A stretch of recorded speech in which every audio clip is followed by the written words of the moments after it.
Hai Voices, apa kabar hari ini? Nah, untuk hari ini nih, kita mau mengulik sesuatu yang legend nih, dari buku yang emang udah legend banget, yang sebenarnya masih relate sih ya sampai sekarang. Jadi, bukunya Robert Kiyosaki, Rich Dad and Poor Dad. Nah, dimana buku ini kayak nyeritain kalau alasan kenapa yang kaya bisa makin kaya dan yang miskin bisa semakin miskin, dan banyak orang kelas menengah kayak kejebak sama utang karena jumlah uang yang mereka miliki ya segitu-gitu aja. Nah, lewat buku ini nih, Om Obet so kenal banget ya. Kayak nyeritain soal kedua ayahnya, ayah yang kaya dan ayah yang miskin. Nah, dimana pandangannya ini berbeda kalau ngomongin soal uang. Nah, di sini dia kayak punya satu pembelajaran yang penting banget, dimana nih jadi banyak acuan buat kayak pembelajaran marketing di kampus-kampus, pembelajaran entrepreneurship, yaitu cash flow quadrant, dimana di sini ada namanya EBSI, bukan BSI ya. Kalau itu mah iklan, kuliah BSI aja. Nah, jadi EBSI ini adalah kayak grafik yang berisi kayak 4 jenis orang nih, yang kayak memulai bukan memulai sih, yang kayak mendulang uang lewat apa yang mereka kerjakan. Satu, employee, jadi karyawan gitu ya. Kayak gimana ya ngomongnya ya, jadi kayak punya pekerjaan gitu, tapi ngomongnya gimana ya, kayak waktunya dihabiskan untuk mencari uang. Nah, gitulah ya ngomong kerennya. Lalu ada self-employed. Nah, ini juga kayak wira swasta sendiri nih, atau kayak misalnya buka online shop sendiri. Ini juga kayak bekerja, waktunya digunakan untuk mencari uang. Nah, kalau business owner biasanya punya sistem dimana teman-teman punya karyawan yang mencari uang, sedangkan kalau investor adalah uang yang digunakan untuk mencari uang. Nah, jadi teman-teman bisa punya pendapatan pasif. Susah banget jelasinnya. Nah, jadi kenapa financial literasi itu penting? Banyak orang kaya nih yang kayak hidupnya berakhir tragis karena gak punya financial literasi yang baik. Nah, jadi kayak bisa kayak temen-temen nih kayak bikin aturan sederhana nih, bisa bedain mana aset dan kewajiban.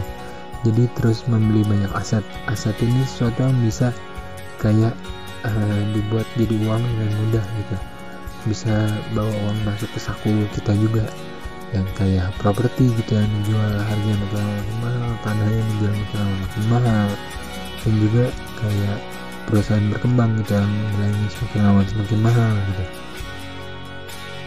Nah, ini aturan sederhana yang dilakukan oleh orang kaya yang tidak dilakukan oleh orang miskin. Nah, orang kaya biasanya bukan kerja untuk uang, karena orang kerja yang kayak kelas menengah itu pasti kan ngumpulin harta benda yang mereka pikirin kayak aset, rumah, tanah, kendaraan gitu.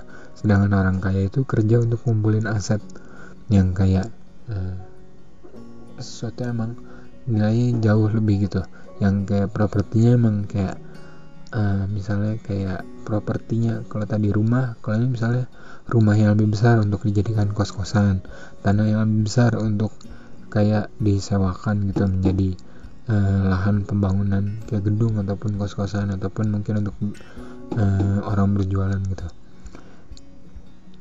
Dan juga yang nilainya terus bertambah, dan kalau turun juga cenderung stabil, kayak misalnya emas juga, ataupun kayak barang-barang branded yang emang punya nilai vintage yang tinggi gitu. Nah, sarannya dari gue juga kayak bisa kayak bangun bisnis sendiri. Nah, dimana profesi yang dijalankan adalah kayak gimana ngomongnya, kayak bisnis yang dimaksud itu adalah lebih ke asetnya kita sendiri sih ya. Nah, jadi bukan kayak bangun bisnis makanan nih, bangun bisnis online shop nih. Enggak, ini sesuatu yang besar. Karena kayak ketika teman-teman mulai ngebangun bisnis dengan cara ngumpulin aset, nah dimana nih teman-teman kayak misalnya kayak ngumpulin real estate atau properti gitu. jadi bisa untuk disewakan lagi, gak cuma sekedar untuk tempat tinggal tapi juga untuk bisa kayak jadi lahan uang juga. Nah selain itu juga pelajari soal pajak dan kekuatan perusahaan, SWOT nih, strength, weakness, opportunity, dan threats-nya juga. Jadi teman-teman wajib banget tahu.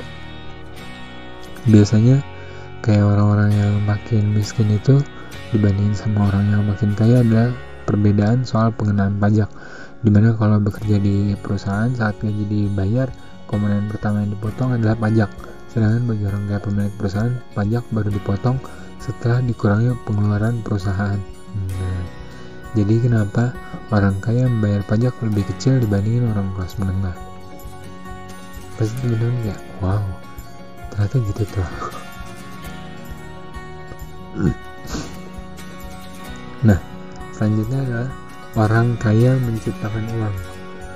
Nah, jadi kebanyakan orang mengatasi masalah keuangan dengan solusi yang udah gak relevan, yaitu kayak kerja keras, nabung, pinjam duit. Sedangkan kalau yang mau kaya, penting banget untuk belajar yang namanya investasi, karena investasi ini bisa menggandakan uang secara banyak, bukan kayak Om Kanjeng taat pribadi yang gandain duit juga, ini beda.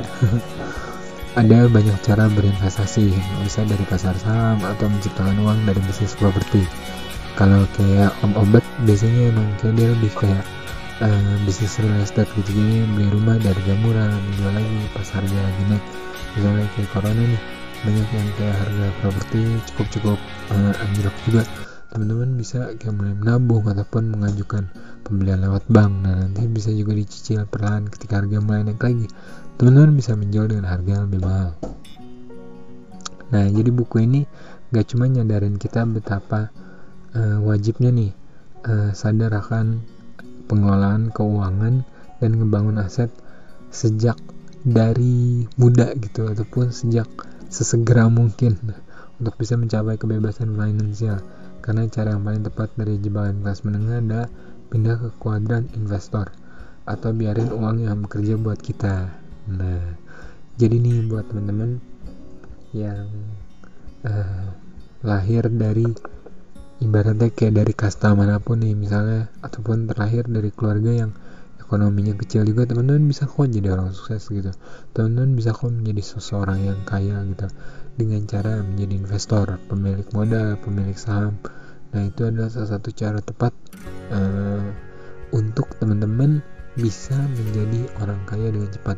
Nah tapi juga jangan gegabah, teman-teman wajib banget cari tahu sebanyak mungkin peluang bisnisnya, dan juga apa sih ancamannya, apa sih kelebihan kekuatan dari sesuatu yang teman-teman ingin kerjakan, mau itu beli atau investasi properti, mau itu beli atau investasi saham. Teman-teman wajib banget tahu ya. So sekian dulu dari gue, penulisnya.